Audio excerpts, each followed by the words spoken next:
Il y a de cela seulement quelques heures, dans la nuit de mercredi à jeudi, la NASA terminait l'une des dernières étapes de l'assemblage du lanceur lourd SLS qui devrait ramener des humains sur Terre d'ici le milieu des années 2020. À cette occasion, je vous propose ce petit épisode qui sera dédié aux dernières avancées du programme Artemis et au procès autour du contrat HLS pour le Starship. Mais avant de commencer, j'aimerais vous inviter à vous abonner si vous ne l'êtes pas encore, ainsi qu'à liker, commenter et partager cet épisode. Sur ce, je vous laisse avec le générique.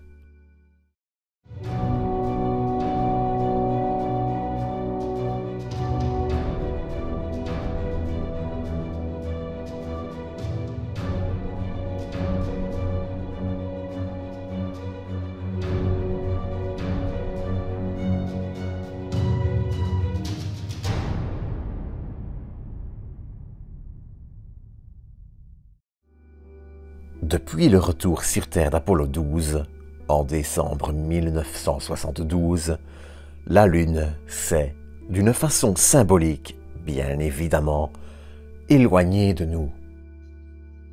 Depuis la fin du programme Apollo et la mise à la retraite de Saturne V après le lancement de Skylab en 1973, nous n'avons plus vu de lanceur conçu pour emmener des humains vers et autour de la Lune. Je ne vous apprends rien si je vous dis que, depuis quelques années déjà, les choses ont grandement changé.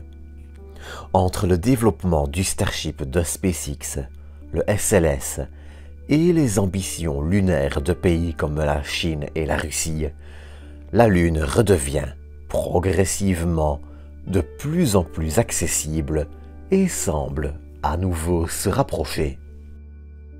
Le programme dont on parle le plus, évidemment, c'est le programme américain Artemis. Autour de lui gravitent en effet les projets les plus avancés et les plus imposants de ces dernières années.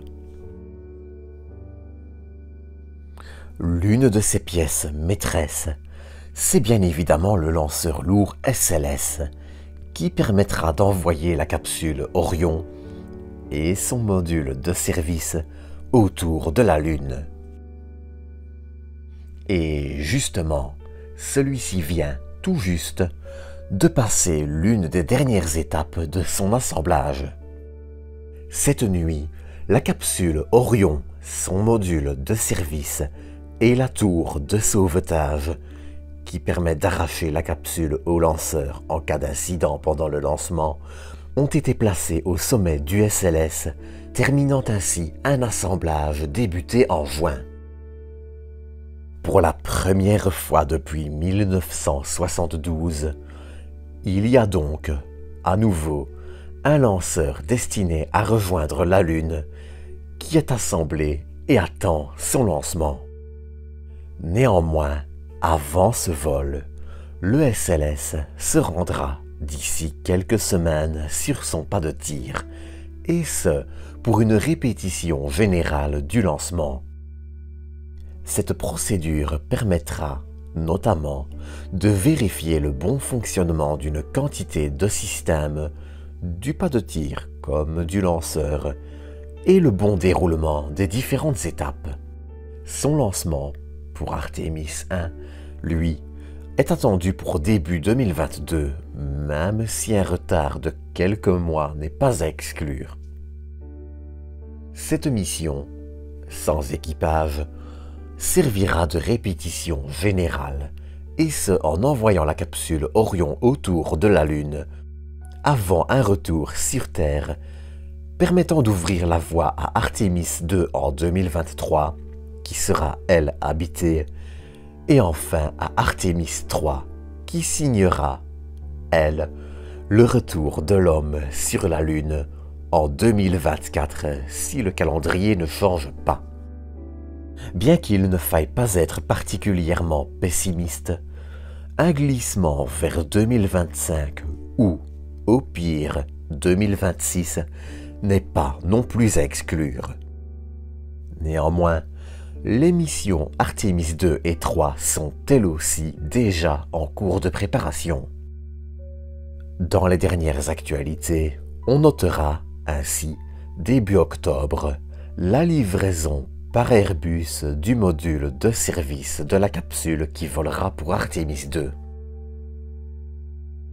On notera aussi, en plus de celle d'Artemis 2 qui y était déjà, la récente livraison au Kennedy Space Center de la capsule d'Artemis 3.